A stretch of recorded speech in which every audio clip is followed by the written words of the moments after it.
G'day, Keith here. We've packed up.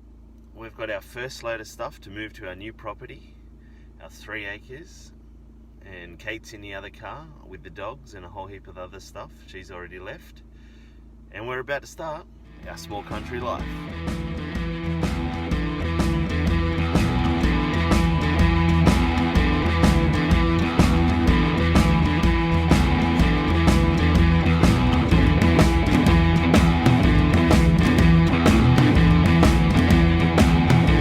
We bought the place in 2016, and the reason why we're just moving in now in June 2018 is we weren't ready to move yet. We had things to do left in Sydney.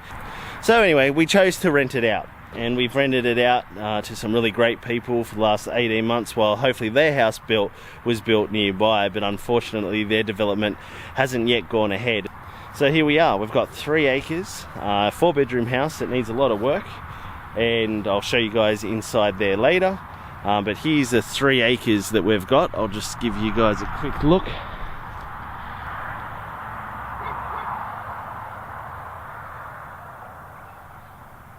Another cool feature is the water tank and the shed. Shed's 9 by 12 meters. This water tank here is 20,000 litres, and the main one connected to the house is over 100,000 litres. And we've also got a bore. We've got a whole heap of trees planted.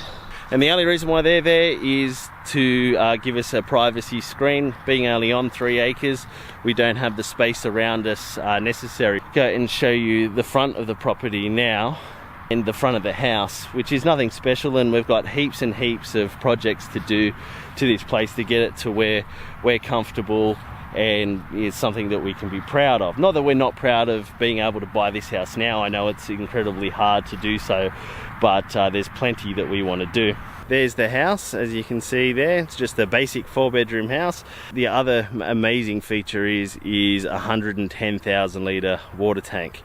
So that's an amazing addition and something that we didn't have to put in ourselves, and that is going to provide us a lot of water. And especially when we want to be growing animals and growing food, our own food, that's really important. Now, speaking of growing our own food, I want to show you where we're going to put our veggie garden. Here's garden number 1 of 2. This was put in by the previous owners and had lots of natives planted in there.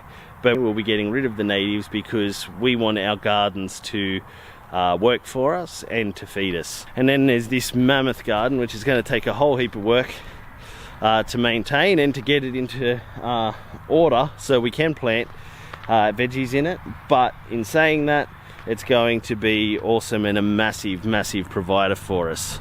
So here you can see a massive garden that's 15 meters by 5 meters. That is a massive garden, and between the two of them should be able to provide most of our food during the growing season. So that is really awesome. Let's take you in and show you the house. I just thought I'd show you around quickly before we start tearing up the place. Basically the idea is to paint and do the floors. So anyway, let's have a look around the house.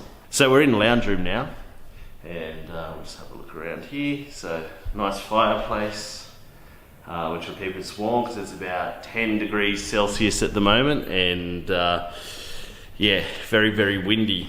So the kitchen's here. We're going to do a makeover on that. So new bench tops, new cupboard doors, and probably a new cooktop oven, all in one thing along this wall here. Just a modest little dining room, but should do for our purposes. We've got, I've started pulling up carpet in here, as you can see. That's before, and that is after I've pulled up the carpet. And 3-way bathroom, so I don't know if you can see much of that. There you go. So that's basically the house. A lot of work to be done. Moving in probably 3 or 4 weeks time, so a heap of work, and being 2 hours away from where we're living now, it's a lot of trips down the highway. There's a tour of our property. We want you guys to be involved, so please subscribe, follow us on Facebook and Instagram. Tell us what you think we should plant in our garden, and give us all of your advice, because we're new at this and we want it to succeed, and we are fooling ourselves if we think that we know everything. So please let us know, and we'll see you next time on Small Country Life.